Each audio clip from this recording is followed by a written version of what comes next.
Greetings builders, Daniel here and welcome to another best build selection. This is the video where I'll show you 3 builds from a specific topic, and today's theme is for those who like to make things personal. I'm talking about the melee builds, and if you want to try any of those you can find links for POBs and complete guides in the video description. Let's start this video with a melee build that can kill big bosses with low investment, the Frostblade Trickster with the Shadow class. Frostblade is an awesome skill that hits enemies with a melee attack and creates many projectiles to kill the whole screen. It's an easy and fun build for beginners. To list the pros of this build, I would start with the amount of damage you can get with very little investment. Besides that, this build also counts with the Trickster Ascendance to be super fast and tanky. It has 7 frenzy charges for extra damage and speed, a lot of defensive layers, and keeps enemies always frozen, granting a smooth ride. Now, to list the cons, the first thing that comes to mind is that claws have a small range, and it's hard to get extra range on the side of the passive tree you use. Because of that, we always have to be very close to bosses, which is a vulnerable position, but don't worry, they are going to be frozen most of the time. As for budget, this build is not expensive at all. You can get it destroying early in-game maps with only around 80 chaos. To comfort with advanced to yellow maps, I recommend investing around 150 chaos, and for easily completing your atlas, I recommend investing around 4 divines, but you can totally do it with less. Don't forget that on PoEbuilds.net you can find a list with all the equipment that you need to buy for this build, with direct links for examples being sold by other players. You only need 2 mandatory unique items for this build. The first and most important is the Heat Shiver helmet that grants over 100% of your cold damage as extra fire damage against frozen enemies. This not only grants a huge amount of damage but also triggers our Trinity. Next, we also need the Yoke of Suffer amulet that causes all of our elemental damage to shock. This way our enemies are going to take a lot more damage. For clear speed, I'll give this one 9 out of 10. As mentioned before, you have 7 frenzy charges and a huge effect of elusive that grants this build a lot of extra movement speed. Besides that, Frostblades can also kill a lot of enemies at once. The boss damage is also amazing and deserves 10 out of 10.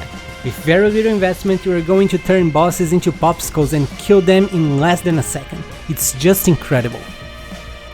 For the survivability, I'll also give it 9 out of 10. This build has over 100,000 effective HP because of high armor, evasion, spell suppression, fortify, and even a trickster buff that causes you to take 40% less damage. Above all of that, your enemies are going to be always frozen, so it will be hard for you to die. Next, we have everyone's favorite, the Spin to Win Super Cyclone Slayer with the Duelist class. This build turns you into a walking blender with a huge area of effect, damage, speed, and instant reach. To list the pros of this build, I would start with its clear speed. It's just amazing to be always moving and massacring all the poor enemies on the way. The boss damage is also amazing. Once the build is done, you are going to kill even the big bosses in just seconds. Above all of that, this build is also very simple to put together. It doesn't need any mandatory unique item. Now, to list the cons, I would point a few important issues, and I'd like to ask you to pay close attention here. You see, this build has a great survivability once it's done. But when you're leveling your character, you need to pace your progression, because you're always very close to enemies. If you're not prepared, you are going to die. So take the extra time to pick up a few more levels before progressing to a high tier content. Another useful tip about your survivability is how to deal with stuns.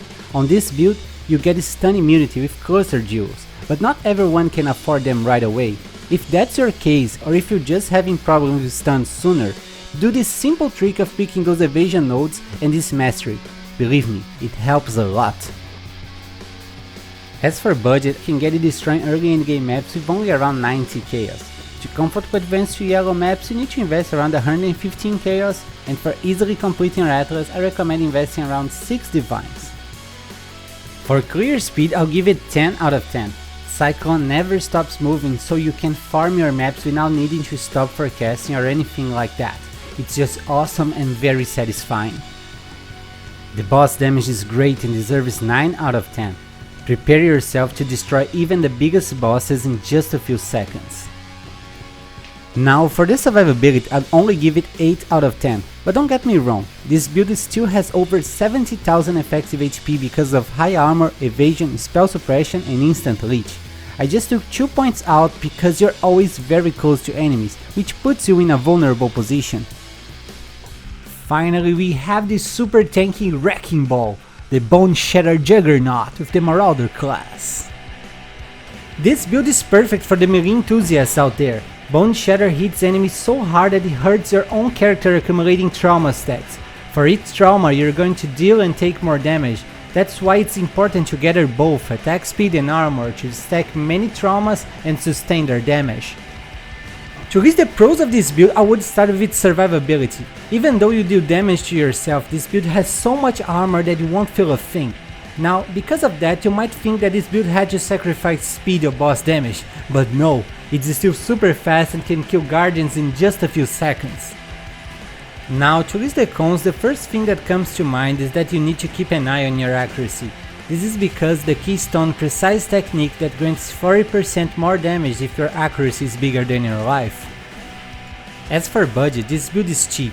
You can get it destroying early in-game maps with only around 60 chaos. To comfortable advance to yellow maps, I recommend investing around 120 chaos, and for easily completing your Atlas, I recommend investing around 4 divines. For clear speed, I'll give it 9 out of 10. Boneshatter also creates a big pulse of damage when stunning enemies. That means that a single blow can kill an entire pack of monsters. Other than that, you stack a lot of attack speed that causes your Leap's Land to almost teleport you through the map. The boss damage is also great and deserves 9 out of 10. Using Berserk on bosses causes you to accumulate a lot of trauma stacks and deal huge amounts of damage. For the survivability, this build is surely a 10 out of 10. And I would even like to say 20 out of 10 if I could. This build achieves almost 200,000 armor and over 83% of all elemental resistance. All of that combined with the Juggernaut Ascendancy grants this character over 300,000 effective HP. Yes, it's crazy. And that's it for today, guys. Are you trying any of those melee builds? Please take a second to tell me in the comments and leave a thumbs up to support the channel. I wish you guys an amazing day and don't forget to keep building!